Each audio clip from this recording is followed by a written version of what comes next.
Hi, welcome to Varn Blog. Today we have John and Madison of the Fresh Kills podcast. So that's Madison Lynn and John Palmucci. Madison, you're up in the industrial Rust Belt these days, but you're originally from New Jersey, right? No, I'm from Staten Island, and I live in Minneapolis. Minneapolis. Hold on, I have to do something.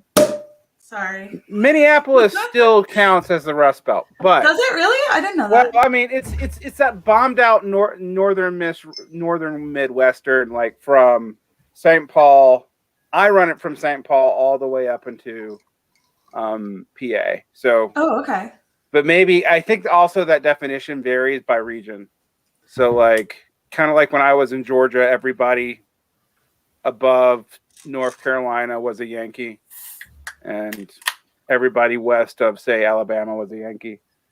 Yeah, that makes more sense, I guess. So you're in Minneapolis because you've seen a lot more of the recent goings on. Yeah. I've been telling people for about 2 years that if you want to study like where there actually is a working class movement, white or of color, you actually do need to look in Minneapolis, St. Louis, and St. Paul. Yeah. The poorer cities of the upper Midwest that are also kind of like the gateways of the country still, even though they're decimated. Yeah.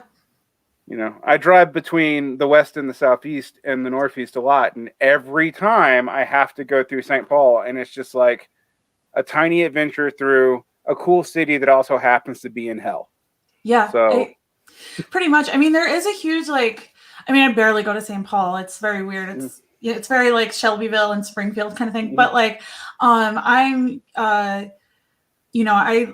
God, what was I going to say? The Minneapolis has a lot of leftists, and so does St. Paul too. There's a really weird like socialist movement here. I didn't really join like leftism or whatever until I moved here, and I was recruited by the IMT when I went to college the first time. So yeah, it's definitely really weird because it is in the middle of like Minneapolis, St. Paul is super blue, and then everywhere else around it's really, really red, except for like Duluth, but. Yeah, it's definitely super interesting. I think a lot of people forget and call it a flyover city or region, and it's kind of not in its own way. I mean, we kind of saw that with the riots and everything going on here, but. Well, I mean, it's been interesting to me, for example, that like, while there's been legit struggles in the Northeast and the West, and even in the South, most of the flashpoints for BLM have been in the greater Minneapolis and area. And I think that's like vital for people to kind of understand. And when you look at the history of the area, I mean, like that city used to be one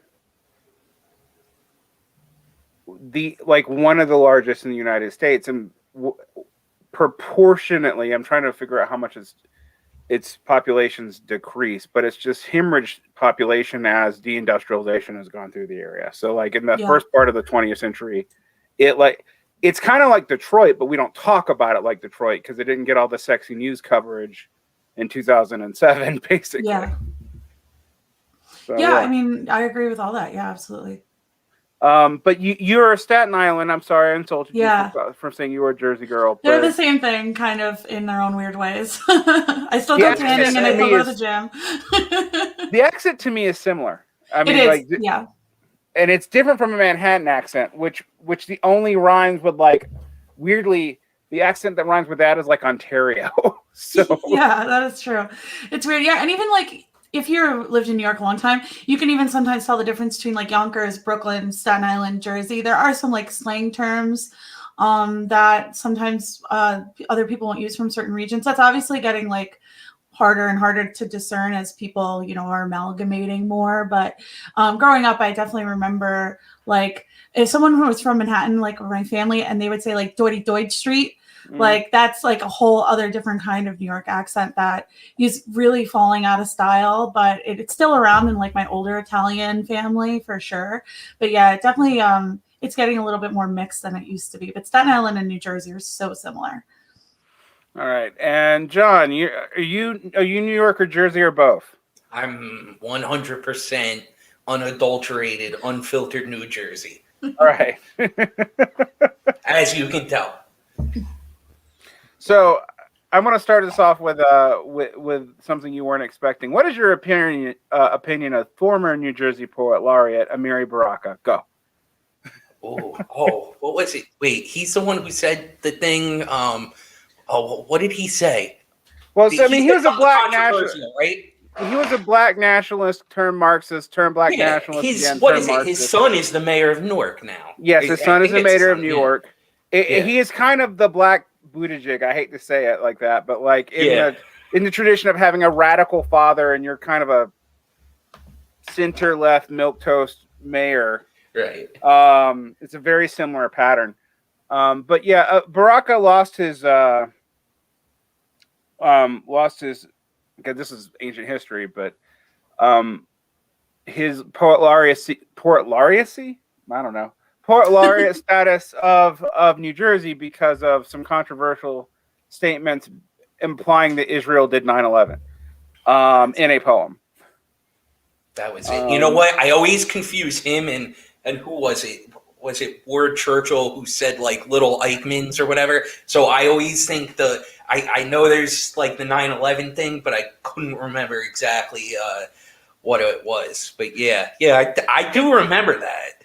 It's interesting because the early aughts left, which, you know, I think I'm slightly older than you guys. I'm not going to make anyone out their age, particularly Madison, but like I'm 32. Okay. I'm going to be 32 on May 31st. So if you want to, you're an elder millennial. Yes. And I am a young Gen Xer. So like, so I'm 40, and it's interesting because I came of age during the Ward Churchill controversies, all that crap after 9/11. And we tend to forget that, you know, just because the left sucks now, that we think that it hasn't sucked for a long time. And that was actually a worse time. So I remember like Ward Churchill being outed as not really Native American, are having very weak claim. Not quite Elizabeth Warren weak, but pretty weak. Yeah. And your fans are telling you happy early birthday, Madison. Oh, thank you. I appreciate it. Yeah, May 31st, 32. Oh, that's the day after my wife. Oh, really? Gemini. Yeah. Not that I believe in that, but if I did, they're the best. So, is it sexist that you don't believe in that? Because it is, yeah. On Facebook once. I'm a huge misogynist. I thought I was. Oh, you are too. But yeah, I definitely. That is so crazy that women say that, like, if you talk shit about astrology, that you're sexist. That's crazy. I will say this: there's a tendency online for there to be almost retroactive poeing, like a stance that I think is often taken originally out of like irony becomes a real stance somehow. Yes, that is absolutely true. I agree with that. I see that all the time. Yeah. People go through like these like post, I don't even know what you call them, like irony to like becoming like post alt-right kind of like circle that I've been noticing. It's really fascinating, and yeah, definitely some of those like some ideas from Tumblr, especially like left the circle of Tumblr once Tumblr banned porn, and now we all have to deal with like these like, you know, things that they made up and were a joke, and now people are taking seriously in the interest of social justice. It's absolutely true. I agree with you. That's a weird the critical theory to Tumblr joke back into left world pipeline, because it's like it's real. I mean, it was a very strange thing to think about, because it was one of those things where I was like, okay, these are people reading critical theory, but they're not educated in it, but they're either making fun of it or they're saying really stupid things because no one's walking them through it. And then somehow people who were serious would glom on to these positions and then retroactively somehow attach them to serious critical thought that they either didn't understand or got wrong, and it would become a meme. Now it's like discourse. Yeah. Right.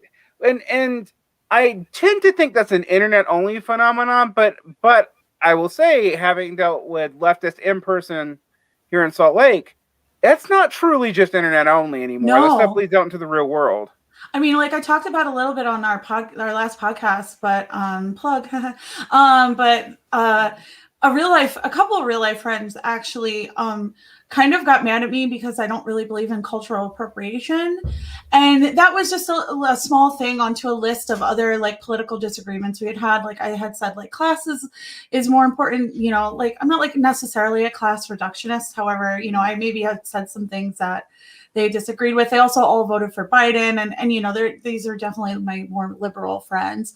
But anyway, it just snowballed into this whole thing, and like we had to separate ties over like theoretical conversations that I had on Tumblr 8 years ago.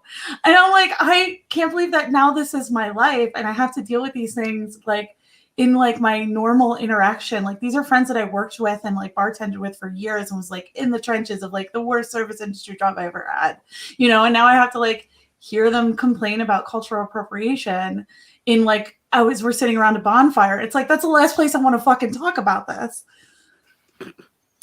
Yeah. Cultural appropriation hits, you want to talk about concept drift, right? Like it starts off as a way for like indigenous groups to use legal mechanisms to try to claim back money from corporations. It was originally kind of called cultural misappropriation. Right. But like by 2012 even, it was already being used in this way where it meant anybody taking any element outside of their own culture and adopting it. And what I found fascinating about that is outside of the United States, that has very little purchase except among indigenous rights activists, to basically that they use to fight corporations. And two, it's wild because you kind of have to pick an arbitrary point in history to say, well, this is the magical moment where this culture exists. Mm-hmm. I mean, the classic example is learning belly dancing racist against Arabs, and then you like do a lot of research, and you're like, well, belly dancing actually, the Arabs quote stole it. That doesn't mean anything, but by the logic of appropriation, it does themselves. And you have to well, only really applies to modern culture. So I guess like all this really applies after 1850, right? Like it just becomes a discourse that sounds like it's doing a lot. And it throws so many different concepts in it over time. Like, but it's also interesting. It's like the cancel culture debate. On one hand, I wish we'd shut up about the cancel culture debate. On another hand, it does actually happen. No, we can't shut up about it. Right. Yeah. I'll never shut up about it. I mean, I'll shut up about it once I see it's like kind of fizzled out, which I don't know when that's going to happen. It seems to be at its height over the past couple of years, at least. Circular. So it seems circular to me. I feel like I've lived through. It wasn't called cancel culture before. It was PC canceling, and then conservative, and then in the aughts, it was conservatives mostly doing it. And then you had like the taunt during the Obama years, except people would still occasionally talk about PC culture gone wrong. And then during the end of the Obama years and into the Trump years, you just started seeing this cancel stuff after the Suey Park thing. I mean, that's really what spurned it. What's interesting to me is like the origin of the term, as far as I can tell, actually comes to like to left-wingers complaining about being shut out of discourse communities with liberals. That liberals would cancel them. I don't know why anyone would fucking care about that. Yeah. Right. But no one does. Fucking talk to those people. No one does care about it. And so we get back into this like block thing that we see. I will say it does seem to be a product mainly of like Twitter, the Media Institute, and elite universities. Like I don't see it in my day-to-day life. Like I just read an article about it. Actually, I forgot where I read it, but it was really good. And it was about, there was this Tumblr again called "Your Fave is Problematic," and that person who created it like recently did an interview with one big court. I don't know if it was New York Times or something of that caliber, but basically was like, I regret all of that. Like I was an angry college student. I had this going on in my life, and I regret ever publishing and allowing this kind of to happen. Cause that's where it started. Like people would send in, like they would like try to find screenshots to like make it to this profile, and like everything that person posts went viral. And then like they would say, let's cancel this person, and then it became like a hashtag on Tumblr. At least that's from my understanding of like where the current iteration of cancel culture comes from. If I find the article, I'll have to send it to you guys because it was really fascinating. So what I find interesting is there's like a group of like anti-PC grifters who have been doing the same thing and picked up on this, but it's a separate stream. But it's well, you're not Dinesh D'Souza, but yet.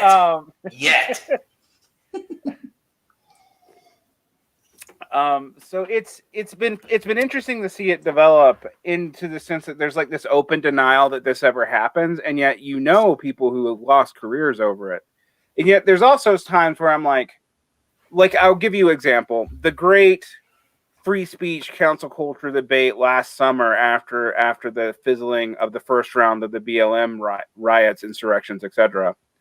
Over that what was it, the New Republic letter with Chomsky on it. I don't know why anyone was surprised Chomsky signed that either. That's like Harper's? Chomsky's. Do you mean the Harper's letter? Yeah. It's one of those like center, vaguely left center magazines like Harper's or New Republic or whatever. Those open letters. Oh, let's get everyone who's like 70 years old or older who right and done now, nothing in years to sign this.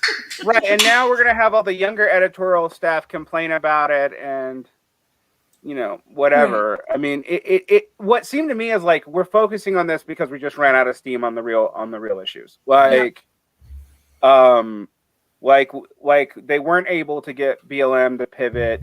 Bernie was a predictable mess.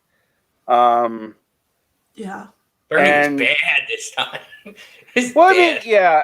2016 Bernie was like, not really. Well, I mean, actually, I supported him at the time, but like then moved immediately beyond it. But the difference between him in 2016 and 2020, it's like, oh, why did you even bother? Is terrible. But what's interesting about that? I was reading. I mentioned this before to people. If you go back and read Murray Bookchin, not an anarchist I tend to like, but he was writing about Bernie moving out of Vermont for his stuff in 1984, and he called everything in 1984. Like, it's weird to read it because you're just like, oh, this was totally predictable. This was totally predictable, but most of the people who were voting for him weren't even born. Like, it's it had something to do with, like, for example, like how cowardly Bernie gets if you ever mention the word Sandinista in front of him. Like, and stuff like that. Like, it's just like he went, so none of this is super surprising to me. I think what did surprise me actually was how quick it was with him capitulating to the Democratic Party. And then how many people who called themselves Marxists, I'm not even going to say leftists, who called themselves Marxist, who were telling me that I should be super enthused that Bernie was the head of the budget reconciliation committee and that somehow we'd have communism for this reason. Like, worst. The Marxist Bidenists are the absolute word. They just like, something blah blah blah blah blah blah. Material conditions dictate that Biden, and I had someone. I mean, I don't remember the what it actually was, but someone shared something Engels wrote about having to support the he mentioned supporting the most radical bourgeois party, and I go, okay, well. That's not what the Democrats are. That's not what Biden is. Like that's not what he didn't mean Biden. Like, yeah, it's funny to watch. And so there's kind of a bind that I've seen happen out of all this. I know that, John, you're part of the SPUSA. I was a long time ago a fellow traveler and almost a member.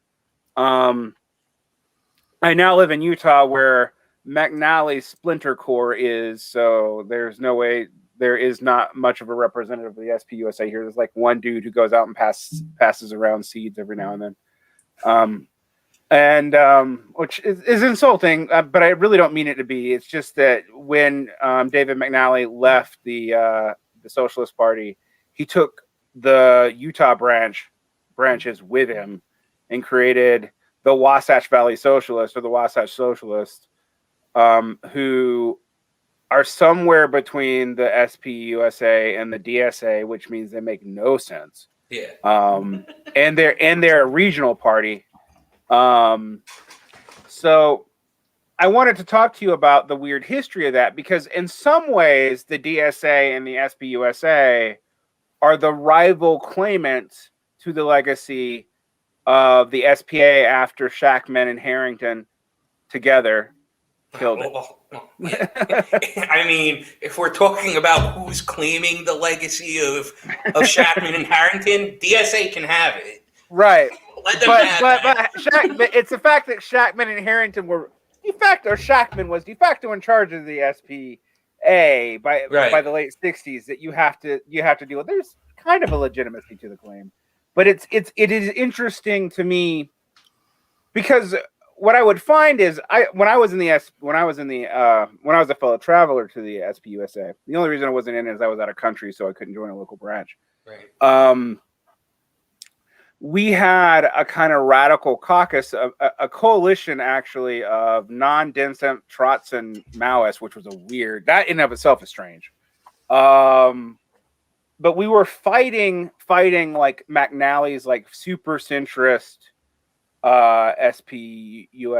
Then I got involved. I left caring. I got involved with Platypus Affiliated Society for a little while, and interestingly enough, after I left, Platypus Affiliated Society was able to get the SPUSA to drop its dissent ban so members of the Platypus could actually enter. Did they? No. They voted that Platypus didn't count, even though it was. I was at that convention, and they. Tell me how it went.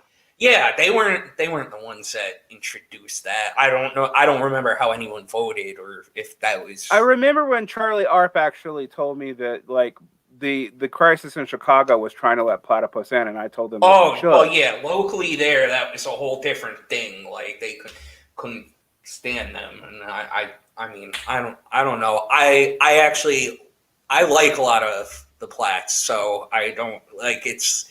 I'm not actually. Yeah. I'm not slagging on Plats right now. No, I know. Well, it was just interesting to me because I left and they tried to reform the SPUSA when when the late Mimi, I can't say his last name. Soltysik, Soltysik, right? Yeah, Soltysik was really kind of took the helm after McNally. Kind of got canceled out, actually, but ironically. But it's been one of those things where, you know, I don't want to say the SPUSA is not subject to all the same trends as the rest of the left. It absolutely is. 100% can confirm. But there are enough tendencies in it, and it is formally separate from the Democratic Party enough that that's a different battle than it is in the DSA. The reason why I say that is, like, the DSA doing all these canvassing and front moneying for members around the squad. Now that we know for a fact, as of 2 weeks ago, that money will go to moderate Democrats. Always. Yeah. I mean, AOC getting outed for splitting her progressive PAC to even people who were against, you know, her reforms was outed in the last couple of weeks. But I don't know why anyone would think that wouldn't go that way. Like, that's what it means to be in that party. Yeah. So, I feel very weird about people who are excited about AOC. Like, I knew from the beginning, I was like, oh, I know exactly what's going to happen. Like, it's happened hundreds of times before. Everyone's like, yay, like, something's going to, like, she's going to actually change things. I'm like, she hasn't done fucking shit. And if anything that she has done is she's just created trauma politics, and it's been very manipulative of the narrative of, like, I'm a victim and everyone has to pay attention to me, but she doesn't actually serve anyone or do anything of value.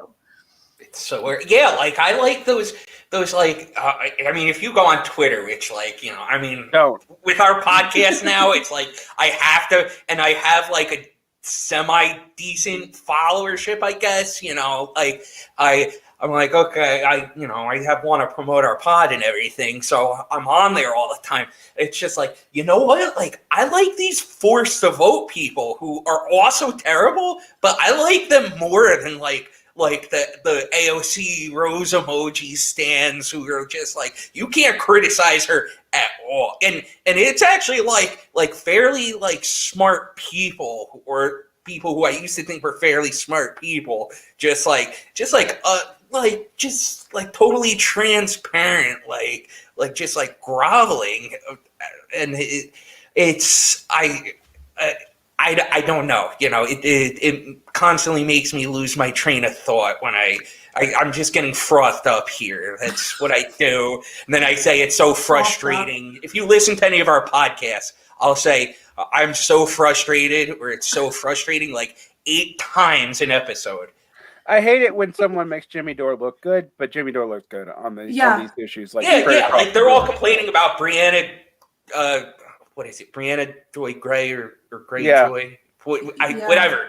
We know who I'm talking about. And I'm like, you know, like, I don't like her politics either. And it's kind of like annoying how she hits the same notes, but it's like, I do kind of like her more than the rest of you all. Like, if I have to judge, like, which Democrats who claim to be socialists or whatever, like, I'm like, you know what? At least she's saying something different. Like, I'll give you that. Like, yeah, it's been interesting watching this develop, because, you know, I will say a couple of things that might be what I've noticed about a lot of the online left, in particular, because it has no goals. It just gets caught up in the gust of whatever's going on, and so you pretty much have 80%, and these numbers are made up, but like 80% of them, if you scratch them, you'll find a Democrat.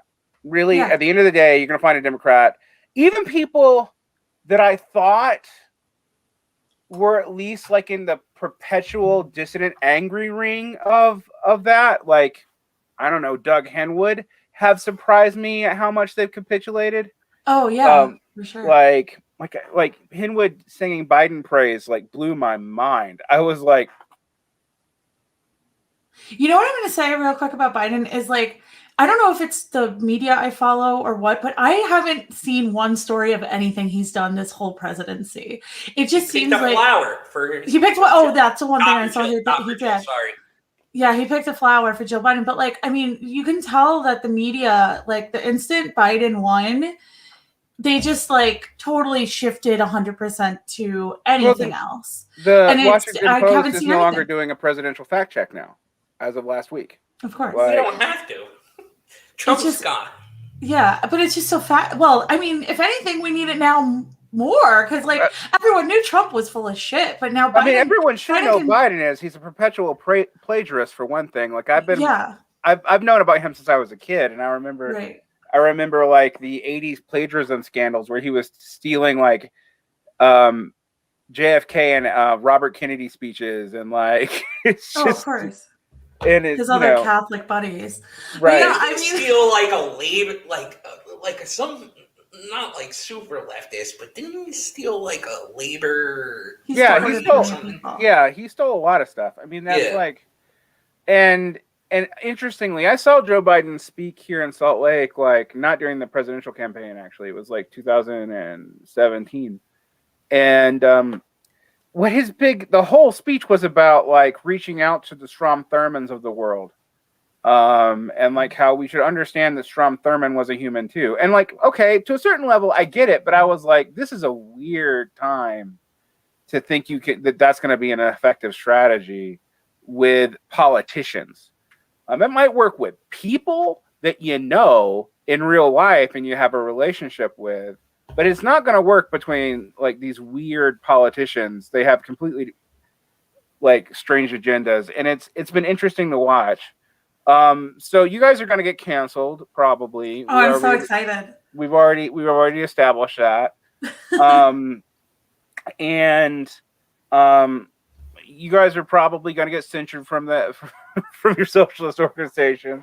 But in all seriousness, I think we live in a moment where I do feel like I am, for example, I'm quieter because I no longer just see this threat to the left. I also see this group of, say, 10% of people that if you cut them, they're reactionary. Oh, and yeah. Mm-hmm. And I don't mean, like, people might think I'm talking about Plato. I suppose that's not what I'm talking about. Like, there are some people who who carry some very sketch politics right now, who will talk left, who use left adjacent phraseology and really want to pick up particularly on the sentiment of the Bernie betrayal. And what's interesting about that is it's making criticizing this actually harder, even from, like, because, you know, Jimmy Dore's politics is not mine. I think what he wants is like some weird left populist party that's going to be the Green Party 2.0, right? Like, yeah, it's doomed. But, like, it is nice watching someone. I mean, like, what won me over to him was he would just, like, read AOC's own campaign promises and pamphlets and strategy things from the DSA back at them. And I'm like, yeah, you got nothing. That's they're literally doing to you what you said you should have done to the Democrats yourself just a year ago. Right. Well, that's the thing with all them, like the DSA and that whole strategy of, like, you know, like they say, oh, we're strategically using the Democratic Party ballot line. And it's like, if you were, then you would just simply, like, okay, you would do that, and then you would function, like, totally differently than you actually are in practice. So you're not strategically using it. You're just being Democrats. Like, I mean, it's something I warned about in 2016 that the left, particularly the social democratic left, may revitalize the center because the center was dying. Obama politics had not panned out the way people had been promised. I think we're going to have to really deal with how bad of a failure the Obama administration really was in the historical scale. Yeah. And yet, like, somehow we ended up with 8 centrists and Joe Biden being the last man standing, even though as a retail politician, we know Joe Biden isn't strong. And we know this because he's kind of being hidden from the public right now. He's done 2 press conferences. He's done a couple of pass-bys, but, like, and his stuff is way scripted. Yeah, I mean, well, people who voted for Bernie don't realize that they actually voted for the people holding up his body Weekend at Bernie style. Like, he's not actually fucking alive. Like, he is a corpse. He is actually like I'm saying that in a way that, like, he's a puppet of whoever handlers of, like, behind the scenes, man behind the curtain kind of deal that make him do these things, you know, like, it feels very orchestrated. Yeah. He's a progressive now, you know. He's a progressive because he spends a lot of money. All it takes to be a progressive is you spend a lot. You say you're going to spend a lot of money now, and that's it. Like, it's total nonsense. What is that? Oh, like, a lot of presidents spend a lot of money. That doesn't mean anything. It's not. I don't think, like, FDR wasn't even anything great, and he's not even that. Like, he's not even that.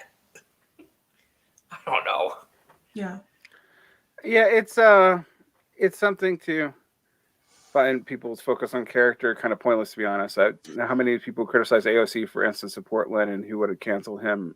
They would cancel him in it if they were alive. I think that I agree with you to a point, but however, I also think that these people are in charge of our lives to an extent, and, like, we need to be able to criticize them because, you know, they ultimately decide, like, how much money I make, and yeah, they have more power than us. This is baloney. Biden is not hidden at all. I'm not saying he's hidden. I'm saying that he's orchestrated. What are these people?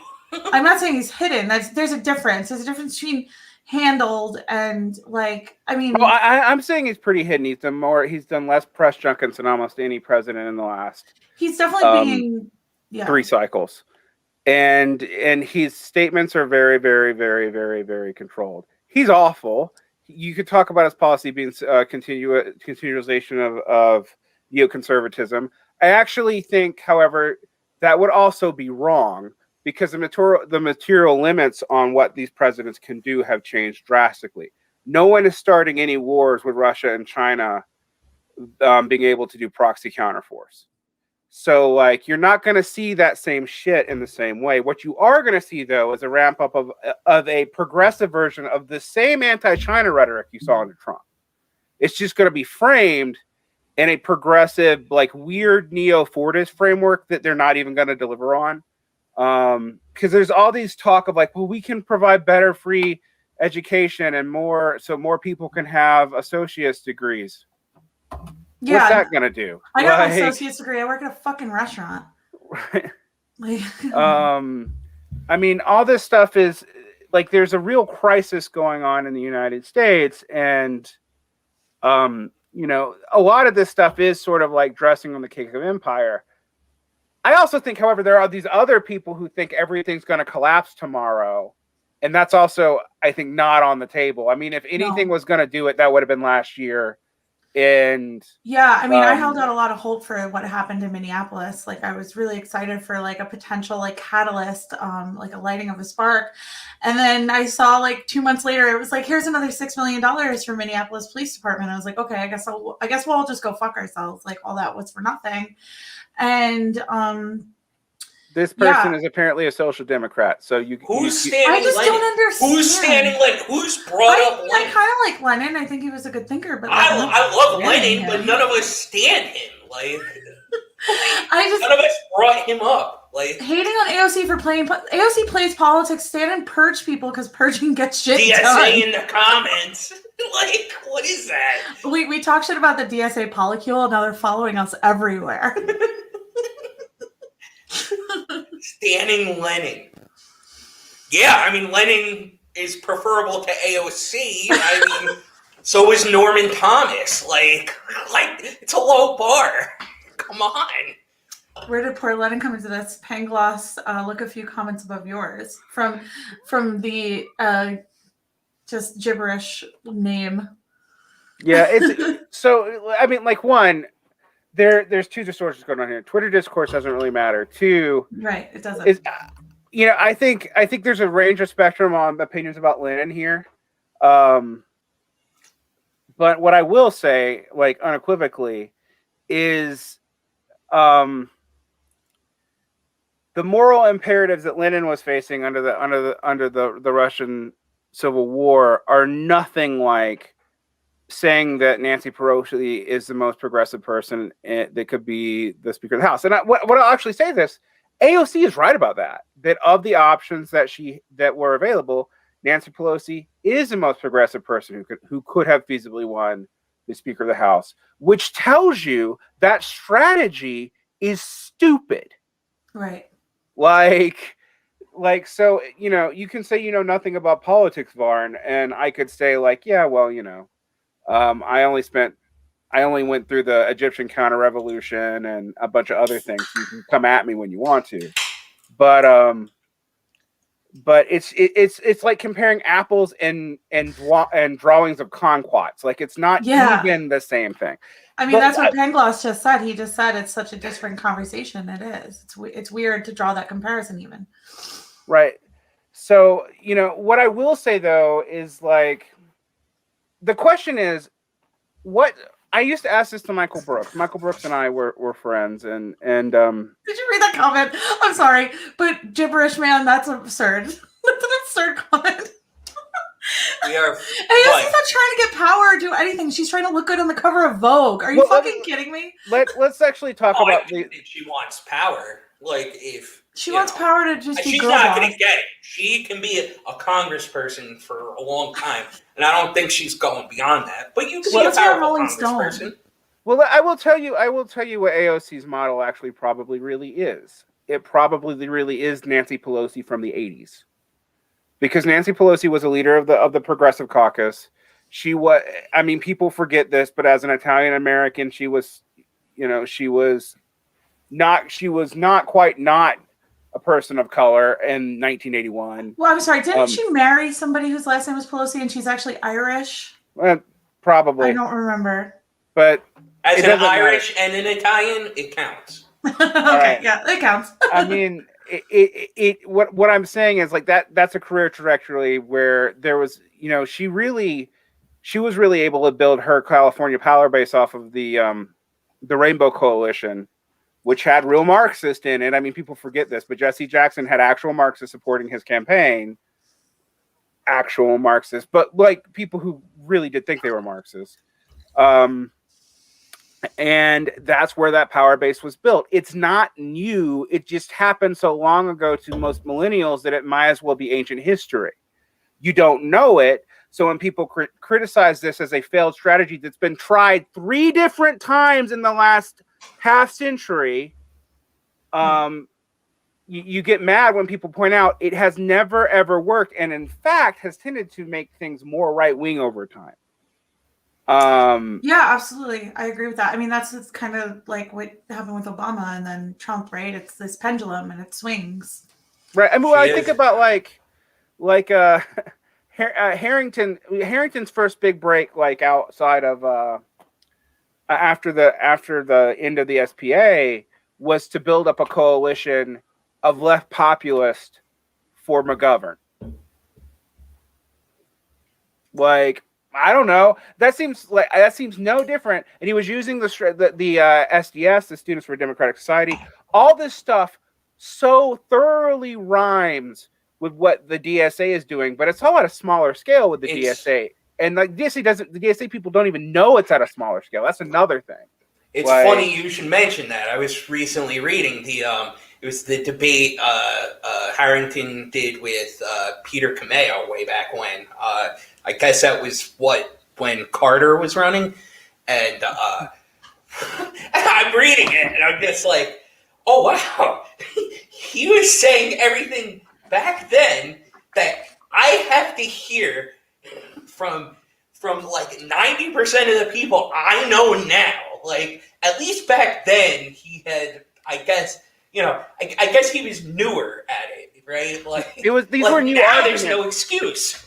These were new arguments. You hadn't had 3 different attempts at it because, like, yeah, we can talk about Obama. We can talk about real, like, even more real, like, a Bernie Sanders surrogate was Jesse Jackson. Yeah. And that's something like that whole campaign is not understood by a lot of the people in the DSA. You know what I really love right now in the DSA, because they have this habit of calling everybody ultra leftist. Yeah. Which liberal ultra left pipeline. And there they go quoting Cameo, and I'm like, yeah, I was like, that's not what he meant. Come on. It was funny because that Cameo article is one of the weaker Cameo articles, but then I was like, what are you guys doing using a Cameo article when he was always like, what that article was really kind of about was making coalitions with former Maoists and former Trots to create a independent party organization in the Green Party, because Cameo was big into having the socialist movement enter that as an actual quasi socialist party or a workers' party. It didn't work. But like that's what he was arguing for. It's the opposite strategy on the DSA SPUSA pipeline than the DSA is using, and yet they would call Cameo an ultra by the standards that they're using in the national. Now the other interesting thing about this is the DSA doesn't care about this at the local level, which should also tell you something. The DSA lets its locals believe whatever. Like, you have Maoist locals, you have locals that are filled with, like, dim sin and stuff that is clearly banned by charter rules. It's because the DSA National doesn't think the locals matter. Like, they serve a function, and that is they got their money. It's their money. They got their money. And like that, like, I used to not believe that. But now I've seen how it's all just goes to the national. The national just funnels people out in these canvassing and money campaigns. They try to back a few politicians that can in no way can show one. Just to do some game theory for some of the social democratic audience who apparently need a lesson in how math works. But one conservative senator can undo. What is it? 1 senator and 10 Congress people, because that conservative senator can can easily, conservative Democratic senator can easily become a Republican in their ability to rule the House. Whereas AOC, is Bernie going to end caucusing with the Democrats? Is AOC going to leave the Dems? Absolutely not. There's nowhere for them to go. Strategically speaking, unless they have a majority of people who are willing to break their party, and also if they did that, risk Republican dominance in Congress, unless you have the Dems literally running a one-party state, you are never going to be in position for the dirty split to happen in a million years. Right. Oh, the dirty break. I love that. Whereas one conservative senator can put a kibosh on anything you want to do. Like, and that's just basic. That there's no way around that math, and there's nothing you can do about it. Don't talk about abolishing the Senate when you can't even get like basic electoral reforms done in states. It's a practical reform. You're more likely to overthrow the government with a bunch of sticks than you are to get the abolish the Senate with the amount of Senate. What are you, Senator Emperor Palpatine? Abolish the Senate. Okay. I mean, it sounds like it's a great idea, but it's not going to happen with these fucking people. I want to address some of the comments. Everyone's very mad at me that apparently Nancy Pelosi is a dago. She's one of us. She's a friend of ours. Her original name was D'Alessandro, and then she married a Pelosi. So I'm sorry, everybody. Don't be mad. That's really like a more Italian-sounding name to a less Italian-sounding name. Yeah, that's true. I mean, she doesn't look Italian. She just looks like Botox. So she just looks like barely alive. She's another corpse. And what else? There was another comment here that I saw that was pretty interesting. Someone started talking about lockdowns, but we can ignore that comment because I have a lot of thoughts on that. We talk about that every week on the pod. The pod, you know? That's a podcast. New Jersey just lifted all the restrictions. All of them? They're in 2 weeks. They're everything's 100% capacity. But you still have to mask and distance. That's fine. I'm okay with that.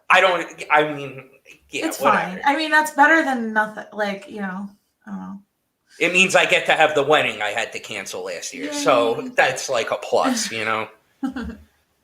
I know weddings are probably reactionary. Is the Senate not reactionary? The Senate's definitely reactionary. The Senate's definitely reactionary, structurally reactionary. What I'm talking about is when you posit abolishing the Senate as a way to fix your political problems right now. How are we abolishing the Senate? You can't even get anything. The left can't do anything. And we're talking about abolishing the Senate. That's actually reverse Mont and Bailey. So what you do is you say, we can't do this, we can't do these moderate reforms unless we get this other reform. This other reform is huge. It would require a rewriting of the Constitution, effectively like several constitutional amendments. We know that can't happen. So we are now baiting and switching between positing this that we can do this lesser thing with this greater thing that you can't possibly do. Now, in an ideal polity run by an ideal polity run by communists, eventually there wouldn't be a polity at all. There would be no Senate, no House, no president, no nothing. Right. But in any transitional form, whatever, yes, you would want to abolish the Senate. Using that as an electoral reform strategy, though, is a bait and switch. And I even see it in the way this is argued. Like, yes, it's a good idea to not have a non-representative, representative body that's just kind of regionally arbitrary, right? It'd also be a good idea to collapse some states into singular administrative districts or whatever. But no one posits that. No one's saying make Georgia, Alabama, and the Carolinas one state, make all the upper Midwest one state. So the numbers balance out. No posit that either. And even though that's actually more likely to happen than abolishing the Senate, neither one of them are super likely, and we all know it. And one is more obviously a bigger change. Regardless, I think that this comment is interesting. It's from default account. Somebody has a point. I don't see an issue with leftists taking positions within labor if that's useful. Forgive me if I'm wrong, but like it seems like the Labour Party in the UK seems at least slightly more effective than the Democratic Party in getting at least some working class concessions. Well, but I know that they have a national healthcare system. I don't know much about them, but it seems that it's a slightly different, and I wouldn't compare the Democrats to the Labour. I would say that I would say after Tony Blair, you can compare the Democrats to Labour. Okay. But before Tony Blair, you cannot. Okay. And the difference is like the Labour Party does come out of a workers' movement. It replaced the Liberal Party, which is the effective correlate to the Democrats. Okay. Or actually to the radical Republicans, if I'm really being honest. The Democrats are like the correlate to a weirdo coalition party. Right. They're like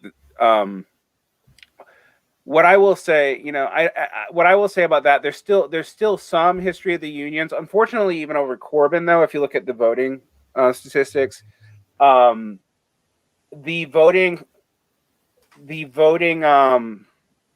demographics started looking a lot more like America, where you have rich and poor voting labor, the very rich and the very poor voting labor, and the young voting labor, and traditional working class areas and working class unions. They abstained or voted Tory.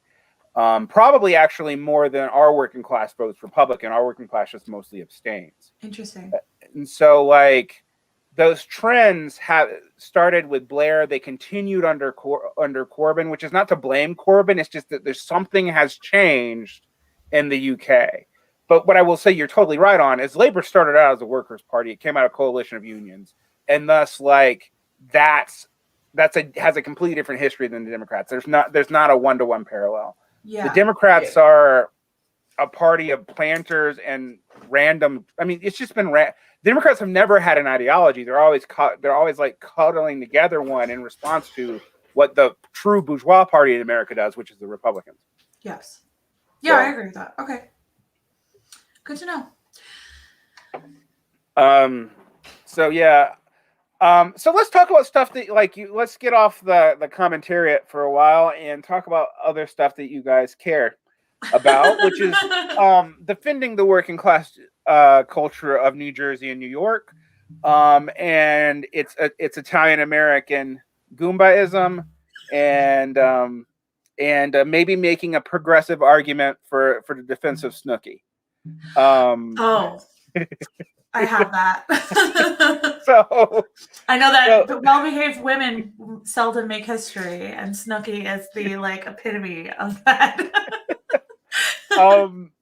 So John's doing the thing where he's ordering his wife around. Did you he missed it? he did it again. See, John, this is what you have to do. You have to bring your stock to the live stream. You don't order your wife around. Look at this. He's like using his hands. That's my thing, right? But yeah, anyway, I actually read a really interesting comment on Twitter about Sopranos being about the rise of the PMC. And I thought that was super, and then somebody was like, wow, you're right. And then the guy said, yeah, that's why I tweeted it. But it was I mean, it is, if you think about it, it's kind of, man. No, I think it's kind of right. If you think, I mean, the conditions of the Sopranos, like the dwindling mob and the dwindling conditions of the, private waste management and all that is the rise of of the PMC in a weird way. I don't know. It kind of made sense when I read the comment. I haven't seen it in a long time, but it is definitely a way for people, it was a way for working class people to become PMC, and they are being destroyed by it simultaneously. I thought it was an interesting insight, and I think that we should watch that on the pod from that point of view.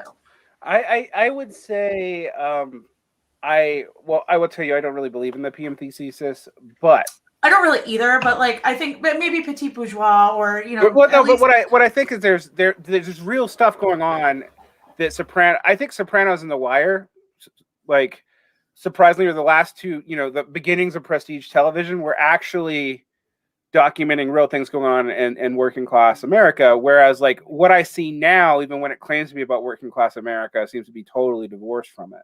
Yeah, absolutely.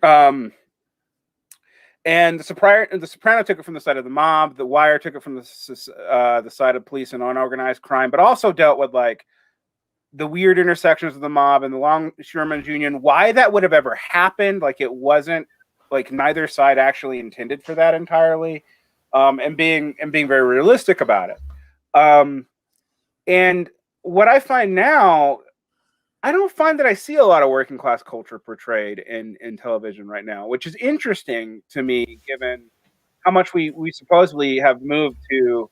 I mean, because like it's not like the writers of The Sopranos of The Wire are like disciplined Marxist or anything. I mean, David Simon's just kind of a jaded liberal, but.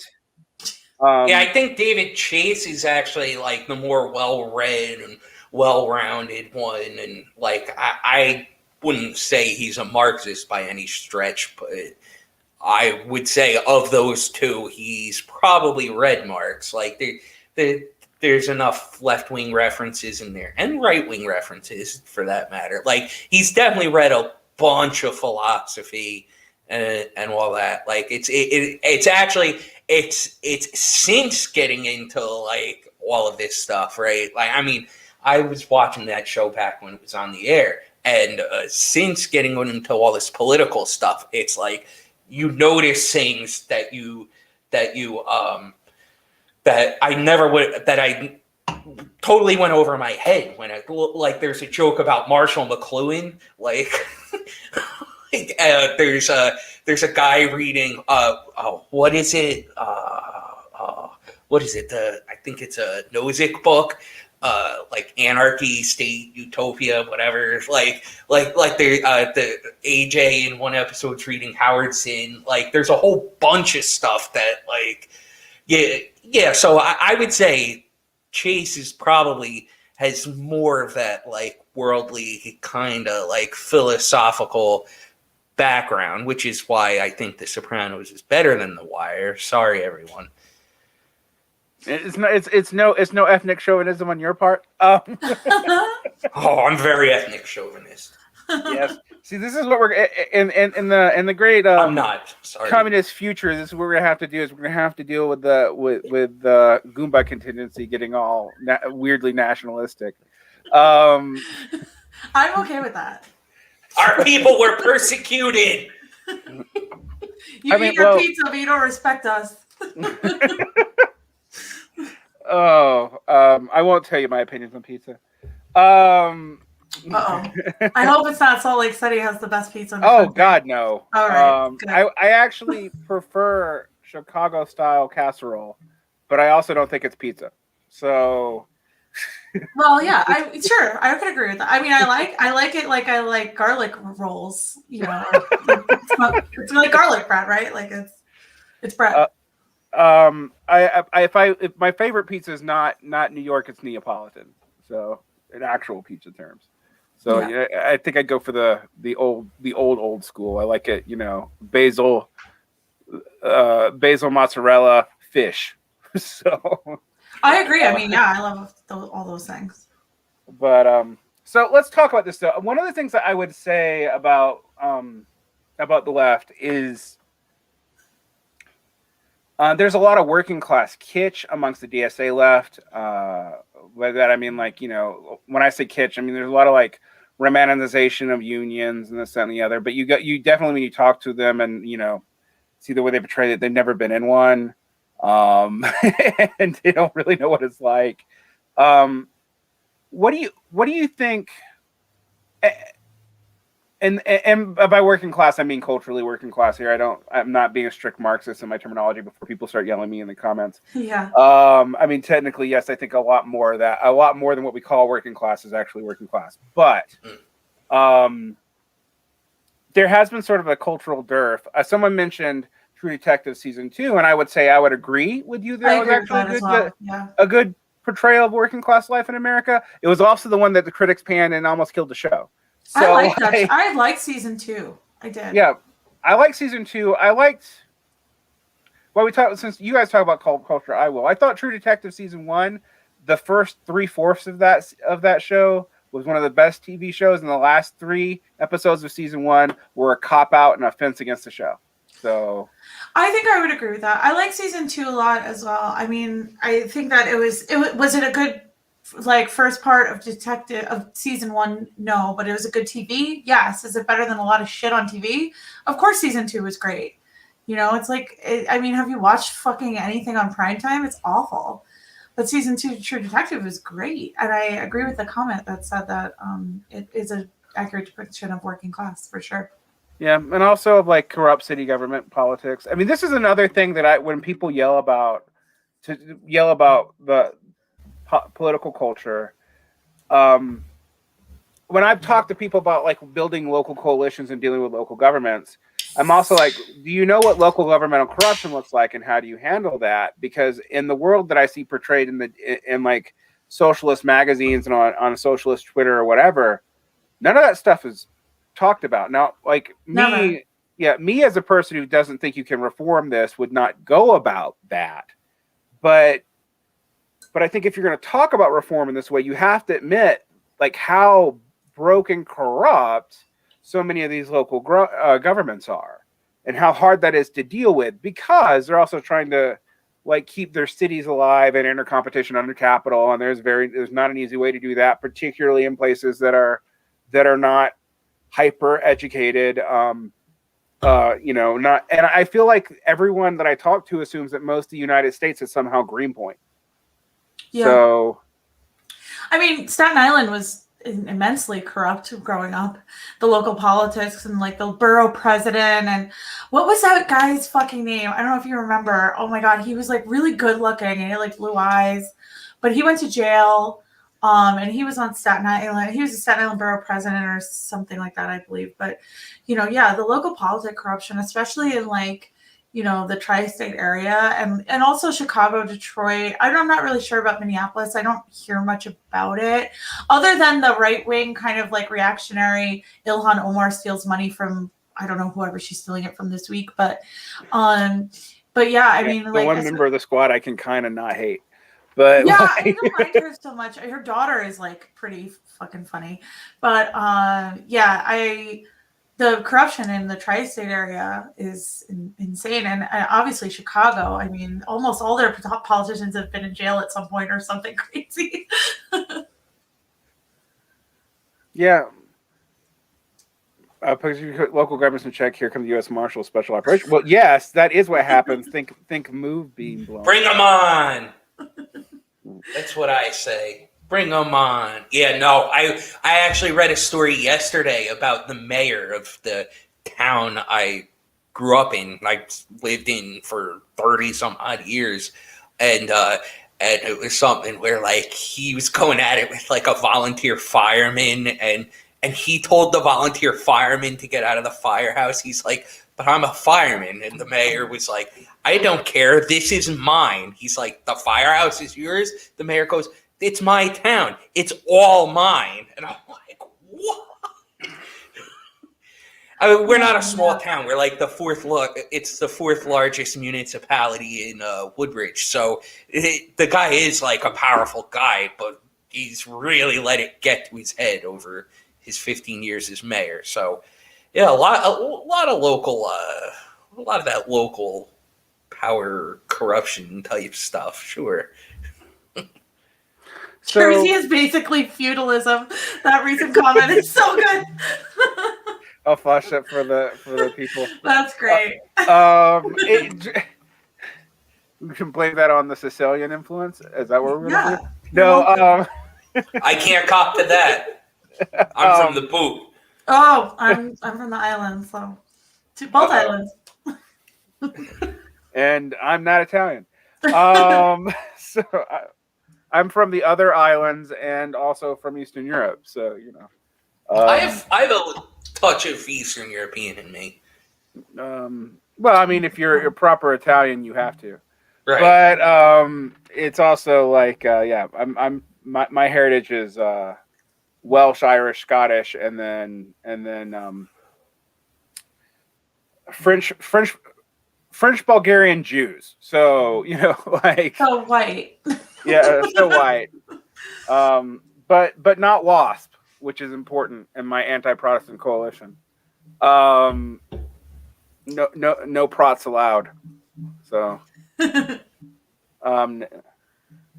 so it's an interesting thing to deal with though right now. I think one of the interesting things about the left right now in regards to pop culture, right? Like, I was thinking about, I've been rewatching both Sopranos and The Wire, how much people would miss the point of those shows for little things that they would find problematic, even though portraying the life accurately was the point, and you can't portray life accurately and it not be ugly.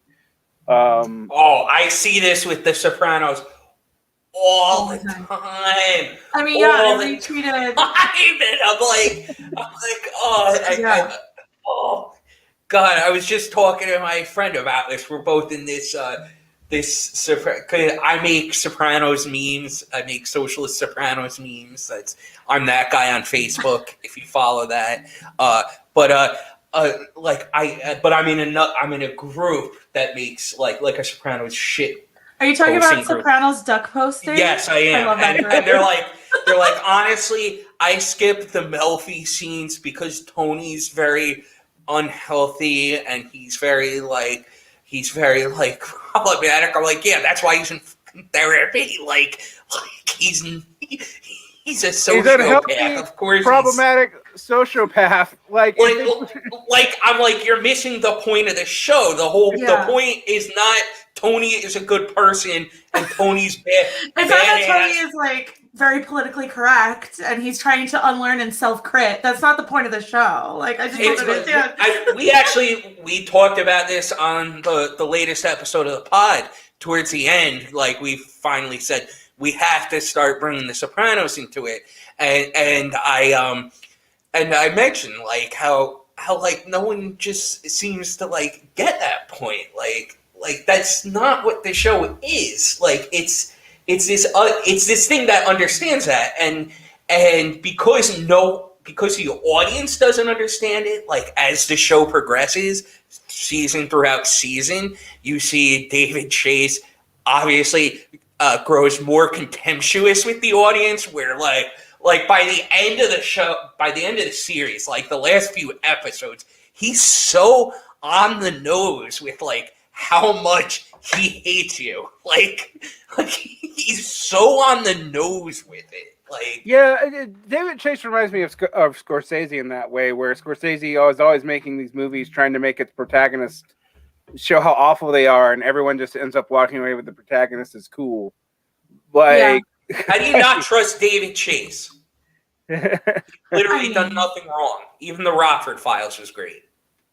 I mean, Tony's a very complex character. Did you? I think you saw the thing I posted that Camille Paglia. I know she's a point of contention amongst a lot of people, but she said something ridiculous about The Sopranos is a way for white artists to grapple with their issues. Get a pass for that. Sorry. Yeah, well, it's a way for white artists to grapple with their feelings of racism about the African American community without making it explicitly about the African American community. Instead, and focusing it towards Italians, which are quote unquote less white. And so I think we should read her full quote. I think it was from a Salon interview, and we should read that full quote and then watch The Sopranos and see going forward if that's true or not. I just think that a lot of people, first of all, it's very interesting to me that a lot of people that are quote unquote ultra leftist or post leftist or what have you are now really, really into The Sopranos. I like it personally. I like seeing more of these memes and all these jokes and everything, but I don't know what's happened recently and why everyone's getting into it. But I mean, a lot of the people that I'm seeing generally have pretty good takes. I think it's the liberals that have pretty shit takes about it. Because the rape scene with Melfi really pisses them off, but like I can understand to a point like how rape sometimes is used as a tool of shock, but like in this instance it wasn't, and I think that's true of some other popular media as well that use it, like the movie Irresistible. I think is more daunting than it was supposed to be shocking, whatever. But yeah, I mean, liberals tend to me have these more absurd takes about what the Sopranos should be or what it shouldn't be, and like what's problematic and what's not. It's like life is problematic. Growing up as an Italian American was problematic. My dad was super like pretty racist. He calmed down a lot now that he's older, but like growing up, like my uncle, like I mean, everything's not all peaches and cream in the working class of Staten Island, New York. You know, people don't like each other. Or anywhere, and it's like this this wanting to bleach and whitewash the experiences of people into this like a clinical almost portrayal of life by so many people on the left and center. Is just it's kind of exhausting to a point, because it's like The Sopranos is good because it's problematic in a lot of ways. And you're both on your phones, so I guess I should shut up. It's not like purposely problematic. I'm not on my phone. It's like it's problematic because A, it's a 20-year-old show. B, it's like life is problematic. Life isn't this sanitized like liberal like hell fantasy where like no one's problematic and we're all like just super intersectional like the CIA is apparently. Well, I mean, really quick, that comment about Staten Island as a reclaimed landfill. I got the name for our podcast. Fresh Kills is the name of the marsh that the Staten Island dump is on. And it's the town. I grew up in Arthur Kills, and Fresh Kills is the next town over. So that's where our podcast name is from, and that's why, because it's garbage takes. So I mean, on garbage. That's funny, actually. Now I get the joke. It's all coming together. I know garbage I'm a marketing major. We got garbage takes. So it's interesting to me though, because I wonder about this tendency to clean up the past and the real experience of like it. It moves from being aspirational United Colors of Benetton to actual kind of like almost we don't want to deal with this, and also we're not going to. I mean, that's a weird thing for people who claim to be about racial justice to not deal with like what reality was actually like for most people, particularly intercompetition between non-white and what I'll call off-white groups, like Catholics in the South or Italians, Irish people before 1960, or even Greeks sometimes. Definitely Greeks. I mean, yeah, definitely Russians. I mean, like those people have, and I'm gonna put my professorial hat on. They have some elements of white privilege, and they do, but there's also this intense competition to prove yourself to the WASPs, and talk about WASPness in particular has like disappeared. And it makes it feel like everybody who shares a skin tone has the same history in this settler colonial hellscape that we live in, and that's not true. And Portuguese is an interesting one for sure. Yeah, my ex-wife is half Portuguese from the Azores, and we would always laugh that the Portuguese invented the category of white, but also when they came to America, they were classified as colored. Yeah. So So it's just weird, sort of like the intense competition in the outer limits of whiteness actually makes a lot of like that whole like white ethnicness more obvious, because WASPs don't have to show it to you, and they can pretend to be as enlightened as they want. Like, so it's a very it's a very interesting problem. And from a person who's lived outside the United States and seen this in other countries, it's also interesting to watch like Americans interpret everything in the world upon our weird ass paradigm as if that is operative everywhere at all times, because apparently we're the only culture that exists. So like, it's a very weird thing. And the people who are worse at that are like normie liberals who just assume everywhere operates in the same rules that. Right. Oh my God, that drives me crazy is when a picture goes around on social media and they're like, I can't believe that person is culturally appropriating this other culture. And it's like, that person's from Eastern Europe or whatever. You know what I mean? It's that person doesn't adhere to the same like racial laws that we have created for ourselves in a weird way, because some of them obviously are more concrete, but a lot more are abstract, if you will. And like, so when you talk to someone of a different like country, and it looks like maybe they're appropriating a culture, or maybe they're saying a word that I know in China that there's a word that sounds similar to the N-word, and like imposing your Americanized ideas of race onto people from the Far East that like have no relationship to this is just it's to me is just so outside of the realm of what it should be is normal. I just don't understand why this happens so often. The other thing I'll say, though, is a lot of the people who try to invert their Americanness with anti-Americanness actually perfectly replicate an American worldview, and they're usually I agree with that as well. They're usually Western educated. And I'm saying that to piss some various particular people off. But one of the things I've noticed, particularly in Europe, and I'll give Africa, the African thing is a completely different deal. But when I was in Europe, the people who complain about the U.S. the most were people who had taste dominated by the New York Times. Yeah, and it was very weird to see. I mean, I said on a recent on our last podcast that I was like, I'm no longer gonna be friends with people that read the New York Times. I'm over it. I'm so done. Like it is crazy how much influence they have. I can't think of a single culture. person who works there that I would want to read. Like, well, so this is this weird thing where it feels like the New York Times has become like Ross Dunhat, David Brooks, and then the editorial underlings who are mostly people who would 5 years ago have written for salon.com when it was particularly uncool.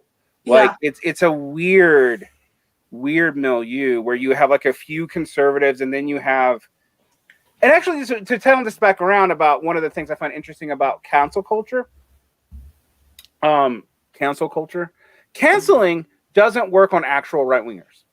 It doesn't. No, it absolutely doesn't. If anything, it helps them. It always helps builds their career. Because then they get a GoFundMe. They make $10,000 from a bunch of fucking suckers that give them money because they're they can't go back to work or whatever. It always ends up helping them. Right. So like, but it will get rid of people who are moderates leaning slightly left. It'll kill their careers and they'll just disappear into anonymity. Like, I actually think that what they're going to do instead is to find support is go into like right-wing echo chambers, if you will, to find support of like, I was canceled. What do I do now? Next thing you know, they're finding other people who are canceled who turn out to be right-wingers. It's like, look at us, look how accepting we are.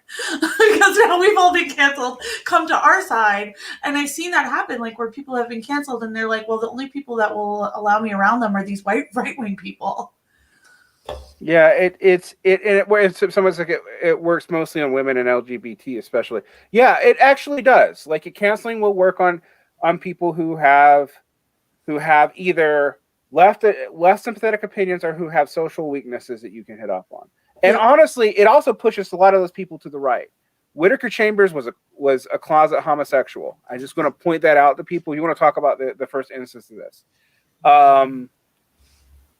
and a lot of the people in the Marxist left attacked him for that. And as he got attacked for that, his claims about what the Marxist left was doing got more and more outlandish. So it went from stuff that was reasonable to stuff that was insane. Like the entire FDR administration is somehow a puppet for Stalin. But what they were going after him about was his closeted sexuality, and then he found Jesus in response to that. It is a mutually constitutive identity structure, right? And so, like, if someone's actually right wing, it's not going to work. It's just not going to work. You can't cancel them. You have to go after them in a different way. And so, like, what I find interesting about canceling as a strategy is it might work on like really vicious predators apolitically. Okay. Like, I do think of like the Weinsteins and stuff like that. But when you try to use it for political, which Weinsteins? The movie guys or the movie guys? Okay, the one movie guy. It's one. The one movie guy. Singular guy. It's the other one. It's a family of the movies, but like there's the IDW ones too. So. Yeah. Oh yeah. That's a different. See that, but that canceling them made their career. They didn't have a career before that. Now that like they drove that straight to the bank. Like, And here's the thing: that is a long-standing pattern. Like that goes back to the 90s. Right. So it's. I don't think it's only cancel culture when minorities and leftists do it. I think what happens is a lot of the times cancellations sometimes will start from the right in a lot of ways. Either some idiot on fucking 4chan or wherever will post something and then the left will pick it up. It starts that way, but the left always ends up picking up. They're like, oh, wow, maybe they are anti-Semitic. It doesn't matter where that source is from necessarily. I think that the left will fall into those things very quickly because they want so hard to be on the side of the oppressed. And sometimes the right will use that as a tactic to destabilize us. And it's working. It's working so well. But I also say the other thing that does need to be commented on, even though people have, is there is a right-wing cancel culture that will also complain about it at the same time. Like the amount of people who get, like I mentioned this, the only people who threaten my job in my daily life, and that's not just been here where I live now, have been conservatives who threatened to go after my job over things I've said outside of a classroom context because I'm a teacher. Interestingly enough, though, what I find crazy is like it hasn't mattered. Because I feel like conservative cancels are never taken as seriously as leftist cancels. It depends on what the cancel is, though. Right. Like if someone was outed that I had done something particularly heinous, it'd be true. I mean, if it's true, I'm sure I'd lose my job. But like, it's a thing that I see a lot that I don't know. I will say when you say conservative cancels, I think in the broader culture you might have something, but like in day-to-day life, conservatives can get people fired a lot. I've known more people fired from universities from having conservative group go after than having liberal group go after. Yeah, I mean, I actually at my job, I was working in a really high-end like corporate hotel, and I had said something on a Vice article and about misogyny, or some guy was being misogynist. I don't remember this a long time ago, but somehow it got on Stormfront and I was being targeted by Nazis and they were calling that hotel that I worked at. And thankfully my boss was really cool about it. And I know that it is a thing. I know that like a bunch of guys were calling and saying that I hate men and I'm sexist against men and I should not work in the service industry because I must be serving men and I don't respect them, right? Thankfully, my boss was cool and said, well, we have 30 Madisons working here, so I don't know who you're talking about. But anyway, it was just really cool of her. Shout out Ellie. But anyway, yeah, I know it is a thing, and I know they attempt that. I think broadly, though, that generally, like when Trump tried to cancel Ilhan Omar for being an anti-Semite, I don't think that really went anywhere. No, I think that wasn't just Trump. Like Democrats got in on that too. Right, that's what I'm saying. That Democrats latch on because I've been seeing that in these comments. Yeah, and I'm like, the Democrats latch on. I think conservative people start it, and then Democrats latch on because they don't want the fear of being labeled an anti-Semite. Like that overtakes them more than. Well, the Corbyn thing was one, and I'm sure somebody might have tried it with Bernie, if Bernie was not Jewish. Like, well, I mean, remember Bernie was a misogynist for how long? Like, that was true. That was a whole thing. That. Yeah, off of one kind of off-color article he wrote in like 1986. That and also, fucking Elizabeth Warren said that thing or she didn't shake her hand after that one debate, and everyone was like, "Oh my God, he's a misogynist." Oh no, he told her a woman could never be president. Right, that's it. But then it came out that she made that up, and that never went anywhere in the media. So, whatever. Yeah, it's interesting. It's also interesting. I will say this when we talk about like the Democratic politics. Democrats are different on how they respond to it, and what I think what we've learned from what the Democrats have learned from Al Franken is like if anybody's canceled, just deny it because if you step down, it gives the Republicans a gap. So it's interesting that I don't think it's going to work as a strategy with major politicians anymore. Like Cuomo's still around.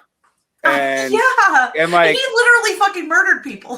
Like it's crazy that he was canceled for accused sexual assault, but not for actually like shoving a bunch of sick people into nursing homes and letting them die. Like, it's just, what does that mean? It's just so crazy. And neither one has worked. I mean, that's the ultimate thing. Like Cuomo's going to finish his term out. I'm almost certain of it. Oh, like, for sure. And like, he could get reelected to another one if he wanted. I'm sure he will, because New Yorkers are fucking cucks. Sorry. Who's going to challenge him? Like, who are we kidding? New Yorkers, I was talking to somebody at the bar the other night. This New Yorker sat at my bar, and I was like, oh, no way, I'm from Staten Island. And we got into talking about New York, and he was like, yeah, New Yorkers know that their politicians are shit, but they keep voting for them. Like, I remember that with Pataki. I remember that with Giuliani. I remember that with everybody. Like, I remember, like, everyone saying, yeah, this guy sucks, but let's vote him in. Like, what the fuck is that about? Did Doug Henwood say that about Pataki? I wouldn't be surprised. Oh man, it's something else. It's interesting. It's interesting right now because when you look at the two most prominent Democratic governors in the country, Newsom and Cuomo, like both of them might be totally reelectable in their home states, because those states, I hate to say it, kind of work on familiar patronage systems. Like the Browns and the Newsoms have kind of run California, with the exception of when Jerry Brown was like governor in the 70s and governor again in the 90s, and like it's just obscene. Right. I remember the Dead Kennedy song about him, California Uber Alice, that had to be late 70s, early 80s, or right? Something, right? And you have the Cuomos are now an established dynasty in New York, and other than you've had Republican mayors of New York, but that, I think Bloomberg's pretty much ended that. He was an independent. Yeah. Well, I mean, but he, when I say he ended that, I mean like he ran as an independent after being a Republican for. But he was still pretty. Yeah, he was still pretty Republican. But I remember when my mom voted for Howard Stern as an independent. Imagine the trajectory of history if Howard Stern ever became governor of New York. Oh my god. It's Baba Booey. I am Baba Booey. But it's also interesting to me. I listen to O&A, so I don't know much Howard Stern reference. I was canceled by Anthony. I'll tell you that story on the next pod. He posted my picture and everything, and that's why I had to start a new Twitter. I'll tell it on the next pod. So, a couple last things I'm thinking about this, though. It's interesting when we talk about these areas in Democratic politics, because one of the things I saw when I was watching like the second Trump impeachment, which was an interesting formalization of a waste of time. Oh my god, failed as much as the first one. Like, but anyway, watching it, I also realized that the Democratic Party, even more than the GOP, was ancient. Like, you have like the squads who are in there, the squad people, which I think there's 6 or 7 people now, who are in their early 30s, but then everyone else is like, it's like Soviet Politburo Brezhnev days, but actually older if you actually look at the ages. It's like most people are in their 70s and 80s.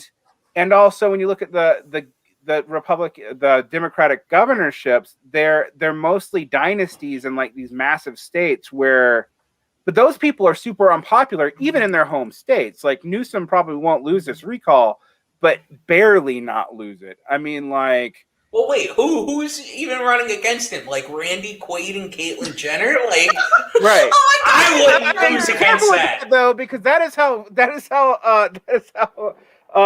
unfortunately became governor of California. But I mean, it's interesting that it doesn't seem to matter, right? Like, and California handled COVID really well versus New York until it didn't 6 months later.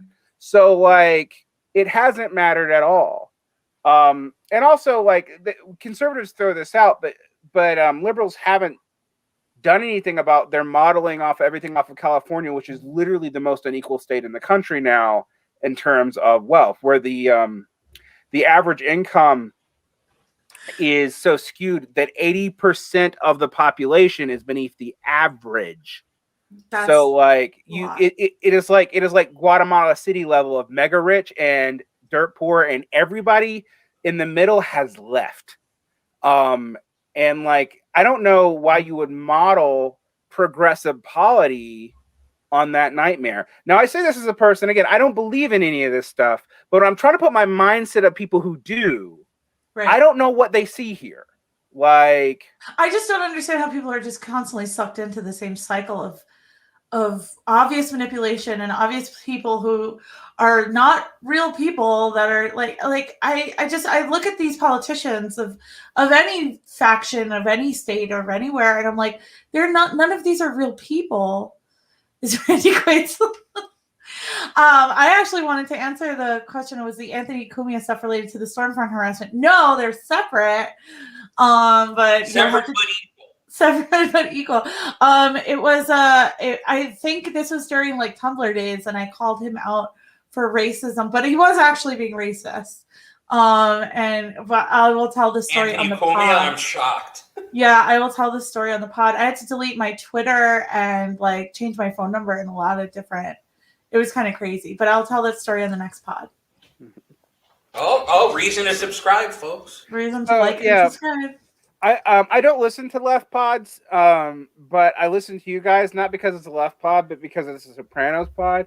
So which we'll do more of soon. I Come on, you like when we bash like leftist figures? Yes, of course I do, but I also don't listen to left podcasts because I feel like I need a wife. I don't feel like we're an explicitly left podcast, right? Like I feel like we're not very leftist on a lot of things. Like our first episode dealt with a lot of inside stuff, and then the most recent one we recorded on Friday was more like general commentary on the news of the week and stuff like that. And yeah, like we are ostensibly leftists, I guess. Like, you know, like I call myself. I think I call myself a communist, but none of these words mean anything anymore. Like, yeah. And when you try to make it mean something, people get really pissed off.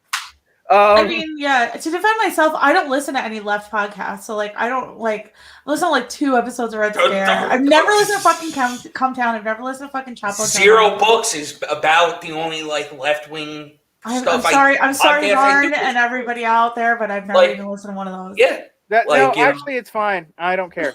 It's one of those things that's hilarious to me. I've worked for Zero for years. I do my own podcast. I say this as a person who I talk to leftists all the time. I read leftist books. I don't deal in the leftist media space except to talk to people on my terms, and I definitely don't listen to it. So I increasingly got off Facebook, one, because I got on Facebook once after taking a 2-month mostly hiatus. I still post this stuff to Facebook, right? And were you banned or this was voluntary? Within 24 hours, I got flagged for telling a friend a stupid joke where I called him, where I said, "You're so pretty that I need to go to Miami-Dade and punch you in the face to fix the problem for humanity." And that's very sweet. It was sweet. But like I got flagged for that, and then when Facebook, then I said the following on Biden's last big speech, and I was like, "Do not tell me what Biden's done until it gets through the Senate." That's all I said. And you got banned for that? No, I didn't get banned. 6 people defriended me within an hour. Fuck them. Well, they're gone, but it's just like if that's the level of discourse, I don't want to even participate. And also, like, how would you not know I would say something like that's so tame? In 2015, I was like, bring me the heads of the DNC on a platter. Like it's so leveled down, and people are so much thinner skinned about it. I think that, and also I think even just the filters on Facebook are like, I mean, we can talk at length about censorship and all that, but like, I think Facebook is very sensitive. Like, I called somebody a fucking moron, and I got a 30-day ban. You got to stop with these 30-day bans. We have a whole ass podcast to promote. I mean, so John, it looks like doing a great job. The media specialist is going to have to rely on the not media specialists to keep the Facebook front on. Let me tell you, from working in publishing, what I have learned about Facebook, though. In 2014, the Facebook algorithm significantly changed. I did both political and artistic blogs, and they got shared pretty organically. When they changed to taking payment for promotion, I started watching my blog numbers on both political and artistic. And so one of these is not political. There's no reason to censor it. They dropped dramatically. I agree with that. I don't want to do a paid promotion for any of our things. I feel like it should all be organic. And when we did, I also worked for, at the time I was working for North Star, and we did paid promotions. And get what we noticed. We got tons of Facebook likes from the paid promotions. It didn't change our blog numbers much. Our articles were still not being shared. Because all bots liking bots. It's none of it's real.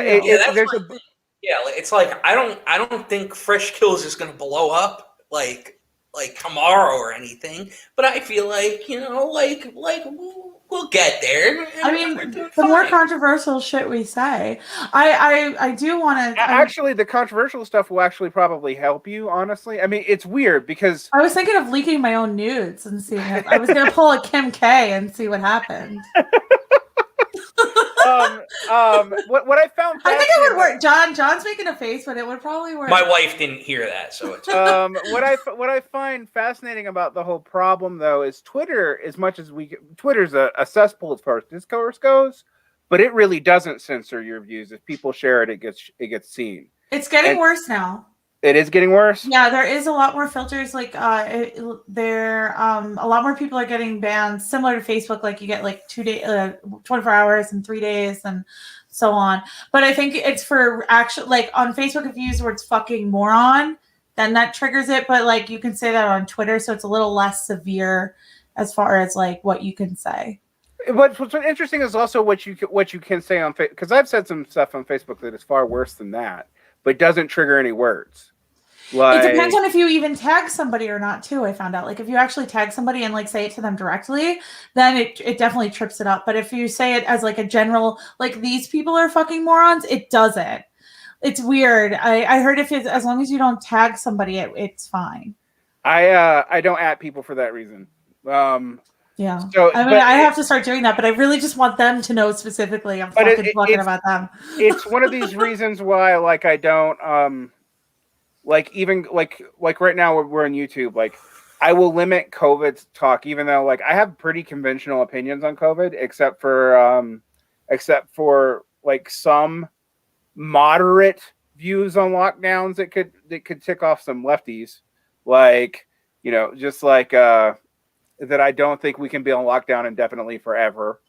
I'm in the same boat, and people think I'm a fucking Trump voter. But it's interesting because even talking about this right now, I'm very careful because I know that I can get flagged on YouTube for anything COVID related super easily. Really? Yeah. Also, Holocaust stuff, including documentaries and just doing literal history, can get you flagged because they're so sensitive about it. Like, there's all kinds of stuff right now that covering it at all, pro or con, can end up with an auto flag from a bot because they just hear the words. Yeah. And that is freaky to do it because these bots aren't very, like, we always talk about how good they are at targeting advertising, but they're not very good at getting context or even aggressive intent. Like, they can't tell those things. Which is crazy because they're supposed to be way smarter than us. Like, I just don't understand why they haven't figured this out yet. That, like, even if, like, for instance, like, I would call John, like, I'd be like, you're a fucking moron. Like, I'm not serious, but a bot can't discern what my intention is. You can call me a fucking moron whenever you want. Well, I mean, to be fair, you are one, but like, no. But it's really, and God, I hate saying this because it sounds a little crazy, but like, the right wing is kind of right in that sense that when these large corporations like Twitter or Facebook put these very arbitrary filters when you say like any combination of several words, there is like them running the discourse is a problem, and then have them letting robots just take free reign over blocking anything that might be offensive or even might sow discord. They do have a point. Obviously, it's from the wrong point of view, but I mean, it's not necessarily wrong that, like, yeah, there is a lot of censorship going on, and I don't want fucking Mark Zuckerberg deciding what the fuck we can talk about. Well, and I don't think that's absurd. It seems to make it worse. Like, I will say that, like, censoring QAnon has not stopped QAnon, and if anything, it's made it more crazy. Exactly. Like, it feeds into their fears. Yeah. Like, and so I don't like, I get into this debate a lot about like fake news or whatever. And I teach classes on media literacy to high school students. So like, I think about this a lot, and it's hard for me to tell people that you like, there's no way to regulate it. And also like you have, I mean, there's disinformation even in quote real news because source checking has gotten so poor. It's very poor. And like, also with advertising and like click revenue and all that stuff, like they can't. There's no way that they can. Well, you go to unbiased. Go to any of these, even like a decent. Like I've gone to some like some like very established newspapers, and then you see the ads that they're running, and you know maybe I have no control of it, but it's like that shit's just as much fake news, clickbait as anything you'll see. But it's a real problem, and. It's interesting because Facebook, like, we're going to deprioritize that. Then they immediately stop because they couldn't do it fairly. There's no way for them to do it fairly. You know, the sites are not super profitable if they actually had to like moderate everything with people.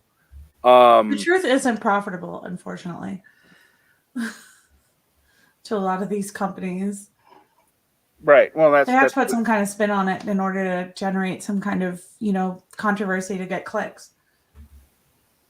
Yeah, it's a very interesting problem for me, and it's also interesting because you want to talk about a discourse divide, right? There is a real sense in which like 60% of the population, even if they're on Facebook or social media, they're not participating in this at all. They don't see it. They don't know what's going on. Not just in their like right-wing bubble. They don't know this at all. And what I saw on the left during the Bernie campaign is like they really thought. There's a whole lot of people who were huffing their own fumes because of social media, because that's what they saw every day. Right. And it was really weird because I'm like, yeah, when I go talk to my, you know, liberal colleagues at work, they're not talking about Bernie Sanders. They don't hate him. You know, the socialist word doesn't cause people to freak out anymore, but also you guys have made it mean nothing.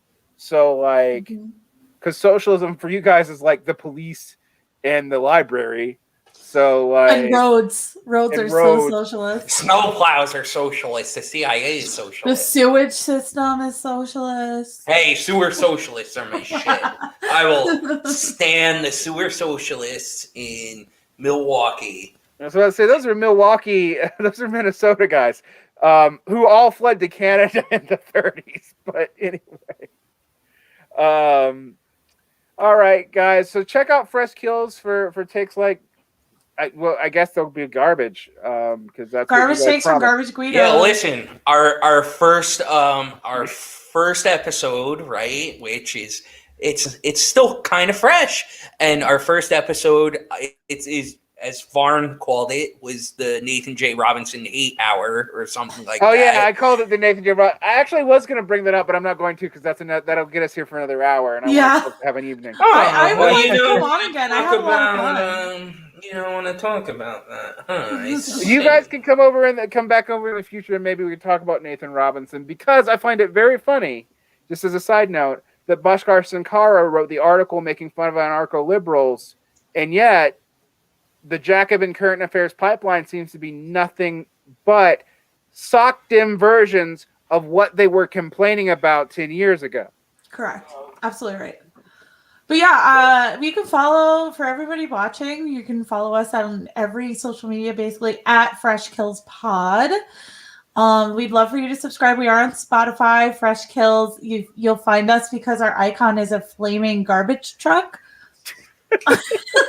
that I found on the internet. So please like us, subscribe, all that stuff. And yeah, I don't know. I had a lot of fun. I'd love to come on again. This was great. I had a great time. Yep, this was fun, and no strawmans here.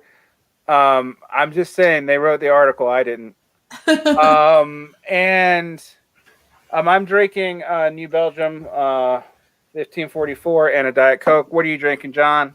I've been drinking Stewart's Premium Spiked Seltzer with, if you're from New Jersey, this is a very New Jersey thing to drink. Yep. I have Ruffino Prosecco, an Italian sparkling Prosecco. A good Italian girl. Yes. A pink. I like pink things for this kind of weather. Marona. And we will get conversations for check out Madon. People are talking about how I'm unfair to Jacobin. They're good writers at Jacobin. They're not good editors at Jacobin. It's hot. And I mean, and Boschkar is not awful actually. I like some of his work, but he's a Harringtonite. And Nathan Robinson is incoherent. So, and seems to be somewhat, I don't know, like it's hard for me to watch him try to have his cake and eat it too, as far as like the moral sentiments of the left by publishing a lot of people that would be called post left. Many people who I don't like, actually. He's post left. Is that true? No. He published a lot of these post left people, and then he started slandering the people he published. Some of which I understand why I did, but some like Freddie DeBoer, I really don't. We talked about that on the first episode of the pod. Yeah. I don't understand why he was going after Freddie. Like Freddie's not the same as some of these other people, and like it. I've also just seen him go all over the place on like, he runs anti-Marx screeds, but like I don't know for what and why, except for some vague moral sentiments and some like 19th century genteel socialism, which I don't even know what he means. I just don't understand. He doesn't even know what he means. Here's the deal. I'm going to be really superficial. It's like based on the way he dresses. I don't know why anyone fucking listens to that guy. He dresses like a fucking prick. And like, I know that's ridiculous, but like, seriously, if somebody dresses like that, don't listen to them. Like when someone dresses like this, nobody read his shit. This is who you listen to. Someone who doesn't button the top button, who wears a Sopranos softball t-shirt. Like, this is who you listen to, not the guy who dresses like a reject from the Willy Wonka reboot. Like, well, I mean, his sartorial choices aside, I will say that like I have a hard time feeling. I don't know what his game is, honestly, and it feels like there isn't anything there. And he has the same accent as William F. Buckley. Like what does that tell you? He's doing the whole William F. Buckley affectation. Like, what does that tell you? It's all just a put on. It's all just a show. Well, we should do Nate Robinson hate hour next time on the pod. Yeah, Nate Robinson. We did that the first time on the pod. We can do it next time. I mean, so anyway, anything you say. To finish off on the Robinson problem, what to me it tells me though is like all the critiques of like the incoherence of the aughts left and the 90s left, we have seen recapitulated in a social democratic form, and Nathan Robinson is kind of almost a self-parody of that. Bhaskar Sankara is much better, but it's harder to read as what he actually believes. And I will sometimes tar Jacobin, but Jacobin publishes some good people, particularly in European politics, but it also tends to view the world through pink colored glasses. And if you took your news from there, you're likely to be wrong in what you think is going to happen in the near future. And so, yeah, I kind of hate making it about personalities with Robinson, but Robinson's just one that just confounds me because like he seems to have like published a lot of people like Amber Frost and Freddie DeBoer and Yasmin Nair, and then also will attack those people on fairly superficial grounds on Twitter as if he wasn't part of the way they got their niche in the leftosphere in the first place. Agreed. And that confounds me. That to me, that's not just like I have bad politics and I dress weird. That's there's something else going on there. And I find it very ironic given that when I found Bhaskar Sankara's work 10 years ago, it was him criticizing similar trends with a different left. Like with the people right before Occupy, Ab Busters, Naomi Klein, who I guess Crime is all Think, all that shit. Yeah, well, not Crime Think, but like Naomi Klein, people who had like anarchist and yet also Keynesian views of political economy. And it seems like we've just rebranded all that as some kind of social democracy. And there are real thinkers around there somewhere. But I mean, like, 'cause I would not tell someone don't read Jacobin. I would tell people, like, if you think Jacobin's the horizon of socialism, I'm going to laugh at you. Like,